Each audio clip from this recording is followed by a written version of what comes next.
the officers will answer them, so please give them your attention and go ahead. Thanks.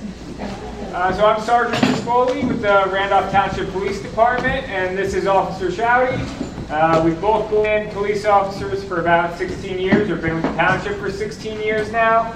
And we've done this presentation a couple times throughout town, but it is a common call that we get. We get calls about scams and frauds and a lot of attempts, and there's a lot more that people don't even realize that it is a scam. And we're going to focus on a couple of key points that can kind of help you navigate, because the truth is the focus of the scam, how they're trying to trick you, is going to change. And they keep altering it a little at a time. But if you kind of take away the key points, it'll help you kind of get through the situation. Do you have anything to add before we jump in? So we're going to cover a bunch of different topics. And then at the end, if anybody feels like sharing stories with everybody, it's just a good way to learn from each other, things that you've experienced or heard about. We can do it that way. So the first one we're going to touch on is calls from the IRS, and we can even lump in the FBI there. But the tax fraud is a very common scam. The IRS says right on their website they're not going to call you and demand money. They're not going to threaten to arrest you or anything like that. If you're behind on your taxes or anything like that, you'll know about it.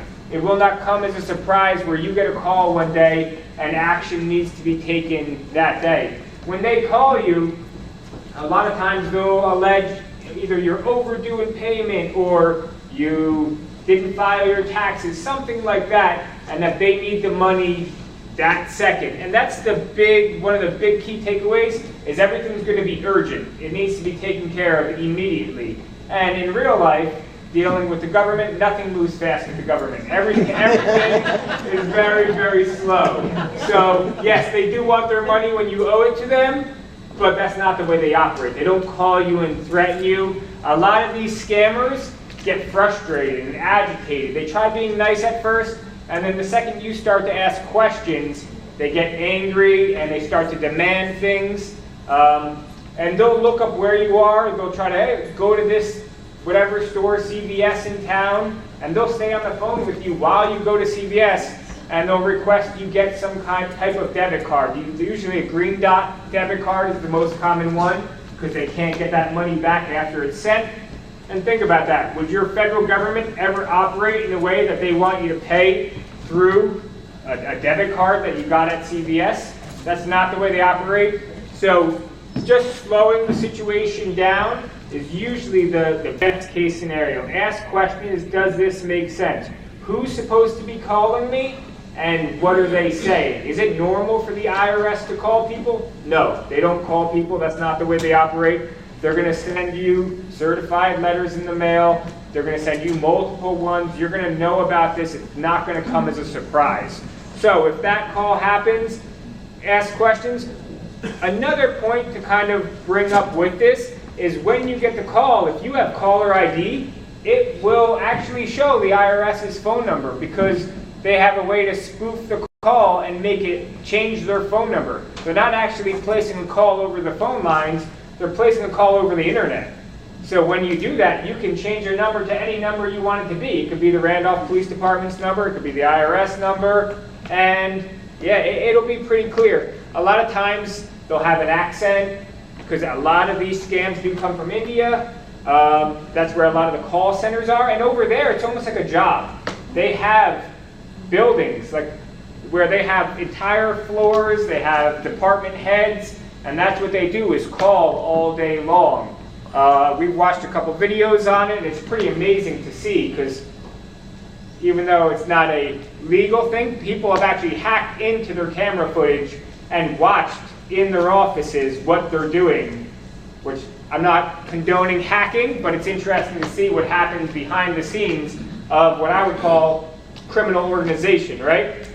So that's their business. They go in and they clock in 9 to 5. You ever notice how you usually don't get scam calls where you're actually talking to somebody on Sunday or Saturday? It's usually Monday to Friday. And they focus it on older generations. They don't focus as much on younger generations. And it seems to be these same scams over and over again. Do you have anything to add on No, IRS? just again, how they'll use the urgency. I mean, they even will sometimes say there's a Randolph Police Department. Like they'll put the Randolph Police Department number in the caller ID and say, hey, we're not going to call you guys asking for money over the phone. So we'd always have someone either come to the police department or come to you. We're not going to say, hey, go get a green dot card and give us the number and get the money that way.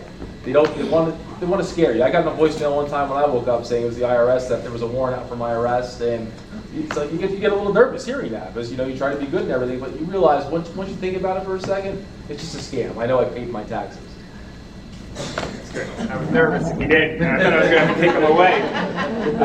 Another one is like technical support. And yeah, you can tell if I just, people are like, oh, I've gotten that one. It's pretty common, and I'm going to lump this in with a newer one that I've heard a couple times, and then I've also heard just researching online what the newest scams are. And it will be, most commonly it's Amazon, but sometimes you'll get like a Walmart or something else, and they'll call and say, oh, did you make this purchase? And you'll instantly say, no, I didn't buy that. Oh, okay. And they want to get into your account. So, okay, well, we're going to have to get into your account so we can put the money back, and it'll look, they're going to talk you through everything and act like they're putting money back in your account, and they're actually taking money out of your account. So these technical support calls, they're going to call, they're going to ask you a question that they know didn't take place, and to you, it right away is going to sound false. Like, oh, no, I didn't buy this. I didn't order a car. I didn't buy a new computer or an Apple iPhone, something like that. And you're going to instantly say, no, I did not order anything. In your head, you probably have an Amazon account. Most of us do nowadays. So this is the kind of thing that's going to stand out.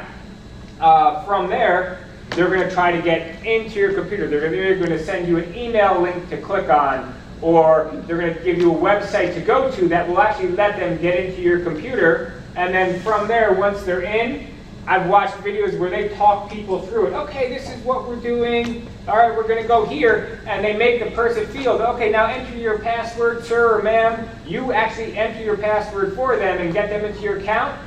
And then they'll pretend like you did something wrong. And next thing you know, oh, you just transferred money. I'm going to lose my job. And they actually blame it on the person. And they just keep taking out more money and more money in the background. And you don't even realize what's happening. So same kind of thing. They're going to put together a situation that didn't happen. If Amazon sent you a package, guess what? They're going to take the return. If you get it in the mail, deal with it then. If you have any questions about any of these accounts, don't deal with the person on the phone that's calling you. I order, and my wife orders so many things from Amazon. I've never had Amazon call me once. I've called Amazon to say, hey, this package never came, this was damaged. I've never had the opposite where they're calling me. If you think about it from a company perspective, somebody paid for something and they're sending it out. Why would they call to say, hey, did you really order this? The business just wants the money and they want to send you whatever you ordered. So think of it in that way. And if somebody's calling you, I would say stop everything, get off the phone with the person, say, I'm going to look into it myself, and you can just hang up on them. Doesn't matter if they're upset or not. And then you go yourself, log into your own account, whatever it is, Walmart, Amazon, Best Buy, and look at your purchase history. Have son, daughter, somebody do it if you're not familiar with what to do, but there's no rush. Slow things down. You can call us if you, hey, I think somebody's trying to scam me. I don't really know how to do this. We'll come. We'll be in uniform like this. You'll be able to recognize us. You'll know it's us because you called us, right? Again, we're not calling you. We're going to show up in person most of the time. And we'll kind of figure out what's going on there. So that's another one that if you slow down and think about, it'll start to realize. It's that whole giving people access to your computer, to your logins, your passwords. Those are the things that you really don't want to do. And unfortunately, we live in an age now where everything is digital. Most of your funds, your accounts, they can access that way. So once they have that password or that information, they can kind of go wild with it. Anything on technical support? Just to kind of jump on that a little bit, like anytime you get a call, like a suspicious call or email or a chat, just what I would do is hang up and then look up the like JCP&L. Look up JCP&L on Google or whatever, get their customer service number and call that number. Don't call the number the person gives you, that called you or is chatting you or emailing you, because it's probably a fake number. Look up JCP&L online, get their real number, or look at your statement, whatever, call them, say, hey, I got a call about this, and they can tell you if it's legit or not. And most likely it won't be legitimate. That's the best way to verify the information. So to touch more on that spoofing phone call situation where the phone number shows, it happens on a pretty regular basis that we get calls from people saying, and I've received a call myself, somebody asking if I'd like to donate to the Randolph Police Department. I'm like, you're calling the Randolph Police Department. No, I don't want to donate. I'm donating my time. I'm here at work every day. No, but I've gotten calls. We've gotten calls from the people who live in town quite often over the years. This has been going on and on for years. And no, we don't call. We do a mailer that our PBA does for donations. The police department, you pay your taxes. We don't accept donations. It doesn't work like that. And our PBA doesn't call people. The police department doesn't call people. We don't call and request money. So that doesn't happen. So same thing, if you get that call, somebody asking if you'd like to donate for the Randolph Police Department, this is just one more of those things that they're just trying, sometimes they try to scare you, and sometimes they try to pull on your heartstrings a little bit. Whether it's a family member or an organization that you should care about, and you're like, well, I do care, so let me help. And maybe you're just giving them money, or maybe you're giving them an actual credit card number or something that they can use to take even more money. Something that turned into, I want to donate $10, turns into thousands of dollars. I would say the warranty scam I can lump in there too. How many people have gotten calls about warranties for their vehicle? I feel like if they could get charged for their phone bill, that they'd be out of business. Because I get 10 calls a day for my extended warranty. I actually talked to the person once and asked what car they're talking about, and they were like the Mercedes, and I was like, I have a Mercedes somewhere? I got really excited. I was like, this is great. Can you let me know where it is? I'll pick it up. I'm not worried about the warranty. I'll just sell the thing. But yeah, no. They don't like that. They hang up after you do that. But that's another one that clearly a scam. I'm sure there are companies out there. I've had extended warranties on my car before that I've paid for, but I wouldn't trust any of these calls where they're randomly calling you to get money over the phone. Anytime any of this happens, it's too prevalent the one way to trust the couple of good situations the other way. If you want to look up an extended warranty, you can talk to your mechanic. You can look it up online yourself and try to find a trusted organization. I wouldn't go through some random person on the phone who's calling you that you don't really know anything else about. You don't know how that situation is going to turn out. One thing I do with the phone is if I don't recognize the number that calls me, I just don't pick up. And if it's important, they're going to leave me a voicemail or they text me. Because pretty much everyone I know, I have their names in my phone. And probably 9 times out of 10, they never leave me a voicemail. I never hear from that number again. And that's my best advice I give you. If you don't recognize the number, just don't pick up, and then they'll leave a message if it's important. Now with I'm on a county unit. Right now I'm technically, that's why my phone's here, just in case I can see it. I'm on a county unit, so if there's a bad crash, I can respond out to it. So I don't know who's going to call me or when they're going to call me, so I answer the phone no matter who calls or what time of day or night. But that being said, the second I realize it's a warranty or a scam, when I hang up, there's a button that comes up that says block, and every single one I add to the block list of calls that won't be able to call back, so they won't be able to call from that number. I don't know if you can do that from the Apple. So I have an iPhone, usually the number will come up as potential scam. On the flip side, I've been told when I have called people from the police department, that when we call from the police department, it actually shows up as potential scam on the caller ID. I even had my sister. I went over her house just to visit my sister, and she was in the middle of one of these phone calls at the time, and I had to convince her. I'll tell you the story in a second. But it's a family member who's in danger, and they're in danger of being arrested. Maybe they're in some country, maybe they were in a car crash, maybe there's a warrant out for them. It's usually one of those three, and they need money from you now to get them out of jail, to get them to hospital bills, whatever it is. There's always some urgent need for money, and sometimes they even pretend to be the person. They'll say, Grandma, Grandpa, hoping you're going to say a name. Oh, Matt, is that you? Yes, it's me, Matt. And then they go from there. Now they've got you. You believe you know who you're talking to. Sometimes it sounds like the person, and sometimes I've even heard it didn't really sound like the person, but they said they were in a crash, so I figured that was why they didn't sound the way they normally sound. And then some things, usually, they don't add up at the time, right? Because at the time when you're going through it, you're afraid. You think, oh my goodness, I want to help this person that I care about.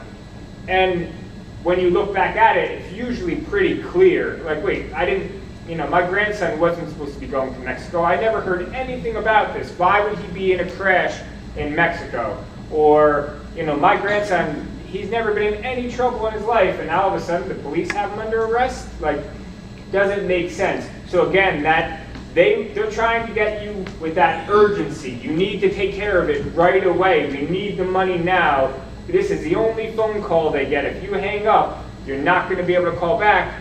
Where if you slow things down and stop, even take the phone away from your ear and just think for a little bit, because they're going to want to keep talking and talking. The more time you think, the more it's going to stand out. Like, wait a second, this doesn't add up. I always tell people, with those type of calls, you can hang up and then verify yourself. Call whoever, hey, is this person on vacation? Because I just got this call. Let somebody else follow through and take care of it from there. If you try to take care of it yourself, they're going to try to convince you every way possible to get some form of money, usually one of those debit cards. And I've had people in town where they've gone, and they've actually gone to like the CVS in town, and the person will look it up on the computer. I see you have a CVS in your town, I'm going to stay on the phone with you. They'll talk to them the entire time. We've gotten calls from CVS saying, and we've gotten calls from banks saying, somebody's being scammed right now. We can't stop them from buying this, but we know they're being scammed. Can you come? And we'll talk them out of it. But it's happened that way. We've had people who were here on working visas from India getting calls from scammers saying that they're going to get deported. And they're so nervous, and the person in that case actually sent, I think, $600 with one of those green dot cards. That's the only one I've had where I actually got the money back. The scammer didn't take the money out of the account, and I called Green Dot, and they were actually able to freeze the funds and send it back, which that's the only time I've ever had that. On the phone, like Sergeant Foley Yeah, said. and then ask them a question. You know they're not going to be able to answer. What did I get you for your birthday last year? Anything like that. What's your mom's name? Anything, just to verify information. Well, just say, hey, there's a lot of scams out there. How do I know it's you? Tell me my blah, blah, blah. They'll hang up right away because they don't want to waste any time. Once they realize you're on to them, they're going to hang up. In my sister's case, it actually wasn't the family member. It was the FBI and a warrant for her arrest, and she's never done anything wrong. My sister is about the most innocent person you could find, and I get there, and she's panicked, and I'm telling her, I'm like, this is a scam. They're scamming you. And she's like, they're saying I need to get money. They're going to come to arrest me right away. And I'm like, the FBI doesn't call you. They show up unexpectedly. That's the way the FBI works. They don't call and say, we're going to come for you. They just come for you, right? So that's the way they work. And she was so upset, so nervous. And the second I picked up the phone, I said, hi, you're talking to a police officer. They hung up. I said, yeah, the FBI wouldn't hang up on a police officer. It doesn't work this way. It took her a while to calm down, but it seems so real in the moment. And it doesn't help that if you Google the phone number they're calling from, it shows up as FBI headquarters.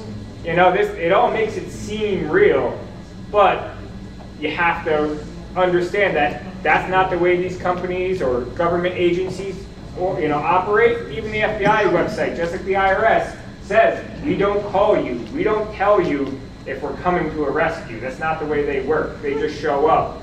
They don't threaten to send local police and warrants and things like that. So it's always slowing things down and just thinking it through a little bit. Kind of goes along with that whole similar to the Amazon scam, and this is where I was saying they'll alter scams over time, and they'll kind of, how can we twist it a little bit? So bank fraud used to be more common, and now I feel like they're switching to like Amazon purchases. So bank fraud, they would call you and say, hi, we're from your bank. I'm giving you a call because we see that $10,000 was transferred. And right away that'll alarm people. Did you approve a transfer to whatever country for this much money? And then that person gets very nervous. No, I didn't. Okay, well, we need to try to stop it right away. So here, we need to get into your account. I'm going to send you a link or whatever it is. And then they try to get into your account. And then they say, oh, here, we see the transaction. We're going to send it back. We need you to log into your bank account for us. The person logs in and it basically gives them the keys to the house. They say, here you go, take it. And then from there, unfortunately, they start transferring money out and you can't stop them. So this is just one more of those things and one more of those ways that they try to get in. So again, the key points are slow the situation down, think it through. If the bank was really calling you, you should be able to call the bank back. It's something you should be able to verify yourself. The last one I'll touch on is emails, because there's so many email scams out there. So I kind of taken on the practice of I don't click on any links from any emails. Verizon, for my whatever, phone bill, power bill, even my garbage bill, whatever bills I have, I don't click on the link. I do pay all my bills online, but I go to the website, I log into the account myself, and then I pay my bill. That's the way I like to do it. Obviously, it's safe to mail it.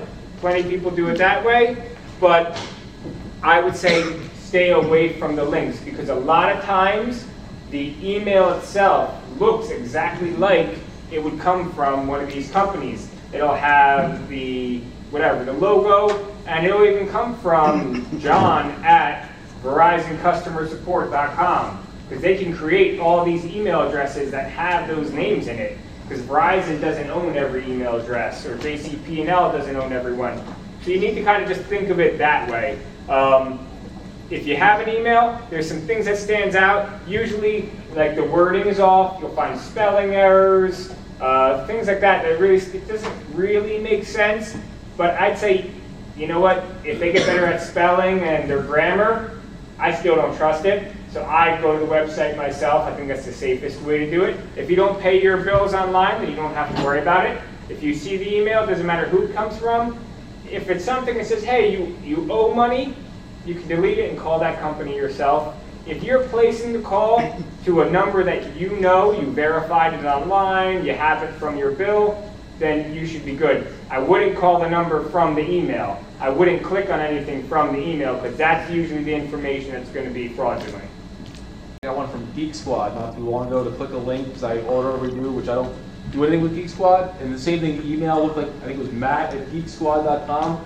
But if I hovered over the email address, it actually showed some bizarre email that has nothing to do with Geek Squad. They can make the name look like that, but if you actually look over the link, it'll show it's a completely different name.